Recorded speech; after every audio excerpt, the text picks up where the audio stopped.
ก้เนาะนี่กองมาใส่กองใหญ่มากูนบางอาลูเนาะแต่ว่าFC เอาเป็นกองถังคาร์บอนเนาะแต่ว่าอันนี้เฮาเอามาใส่เทสลองให้เบิ่งซื่อๆเนาะพูด50 เมตร48 เมตรเนาะเฮาเคยแท็กให้เบิ่งเทื่อนึงเนาะใน YouTube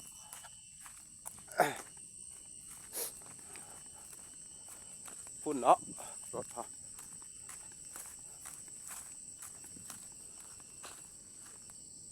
ฮาสิยิงนั่นเนาะยิงใส่บอลเก่าหั่นเนาะเฮาสิยิงให้เบิ่งเนาะระยะ48 เมตรเนาะเฮาสร้างกองป้าแบบนี้เด้อ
ก็สิประมาณนี้เนาะนี่48 เมตร